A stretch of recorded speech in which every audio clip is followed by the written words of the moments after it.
Nilipokuwa mdogo, kipindi nipo shule ya msingi, nipo sekondari, nilikuwa nafikia juu ya maisha ya chuo. Nilikuwa naambiwa kwamba chuo ni bata, chuo kuna maisha fulani hivi ambayo ukiishi unaishi kama mtu mwenye hela. Lakini nilipofika chuo nikakuta maisha ni tofauti. Nikatafuta zile bata ambazo watu walikuwa wanasema hakuna bata yoyote. Kwa hiyo katika maisha kila mtu anaishi na mtazamo wake wa kitu fulani ambacho anakuwa bado hajafikia. Sasa leo tutaenda kupiga story na wanachuo. Wao kabla hawajafika chuo walikuwa wana picha gani katika vichwa vyao kwamba chuo akienda chuo ataishi maisha gani, atasoma namna ipi, kwa sababu hata tulikuwa tunaambiwa usomaji wa chuo ni tofauti na usomaji wa shule ya msingi na sekondari.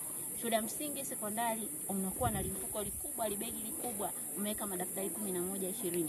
Lakini chuo tulikuwa tunaambiwa kwamba ukifika chuo kadaftari kako kamoja tu, tena kadaftari ka 300 unaandikia masomo yote. Je, hivyo vitu ni kweli kwamba chuo unaandikia kadaftari ka 300 na kanatosha masomo yote au ni uongo? Hivyo basi tutaenda kupiga story na wanafunzi wa chuo kikuu cha Iringa watuambie wao walikuwa na mtazamo gani kabla ya kufika chuo, na baada ya kufika chuo wamekutana na vitu gani ambavyo walikuwa wanadhani chuo havipo. Utakuwa na mimi Rose Msema.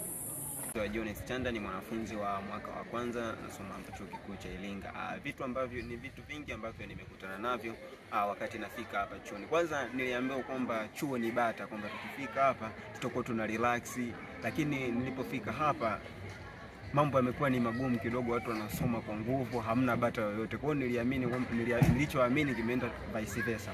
Lakini pia kitu kingine ni kuhusu swala la kuandika story kwenye pakati yangu ya uandishi wa habari. Kwenye kuandika story ni jambo ambalo lilinichanganya, namna ya kuhoji sosi, namna ya kuwapata sosi kidogo ilinipa ugumu, lakini mpaka sasa hivi namshukuru Mungu mambo yako sawa sawa. Majina naitwa Ana Fredi, nasoma HR. Mimi tangia nimefika hapa chuo, kitu tofauti ambacho nimekiona ni kule kwetu form 4 tunaona tuna mtihani wa NECTA, lakini huku tumefika tumekutana na mtihani wa UE.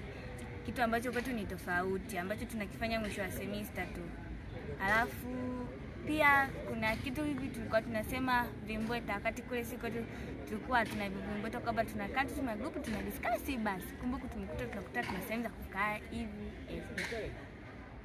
Mimi naitwa Yusuf Buke, ni mwanafunzi wa mwaka wa pili kozi ya uandishi wa habari katika chuo kikuu cha Iringa. Moja ya kitu ambacho nilikutana nacho mimi chuo wakati nafika na niliona cha tofauti, kwanza kabisa ni vitu vingi ambavyo nilikutana navyo. Kama unavyojua tukiwa nyumbani tunapokaribia kwenda chuo tunatamani kujua vitu vingi ambavyo tunakutana navyo chuo. Tunaweza kujifunza vitu kama vimbweta, tunaweza kujua kama vimbweta ni sehemu ya kusomea. Lakini kitu ambacho mimi kuweza kunichanganya bwana na niliweza kuaibika siala, neno siala. Mimi nilikuwa namuulizia monitor akaniambia bado uko sio monitor, kumbe ni siala. So maisha ya chuo nilijua kwamba ni maisha fulani ambayo maybe itakuwa sawa na wale ambao tunakutana nayo ambao tumetoka kwenye nikizungumzia advance au level, lakini huko ni tofauti kidogo. Na vitu vingi niliamini kwamba chuo pia kuna kukusanya daftari unapeleka si nini. Hapana, nilikutana na vitu vya tofauti sana. Na niliamini kwamba chuo bwana huenda kuna kuwahi asubuhi sana kufanya usafi, sio kufagia, kwa sababu nakumbuka siku nilikuwa naogopa kuchukua darasa nikiamini kwamba kutakuwa kuna zamu ya kudeki, sio kufanyaje. Ni moja ya vitu ambavyo nimekutana navyo vya tofauti sana ambavyo sikuvitegemea. Lakini moja ya vitu ambavyo pia niliamini vitakuwepo nimeweza kuvikuta chuo kama vimbweta, kwa sababu nilikuwa nimeshajiandaa kuvijua toka keti niko nyumbani. So nilikutana na vitu vingi, lakini nilikutana na marafiki ambao wa aina tofauti chuo.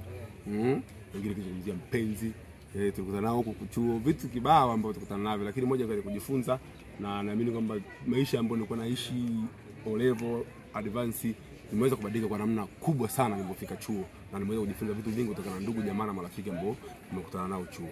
Asante.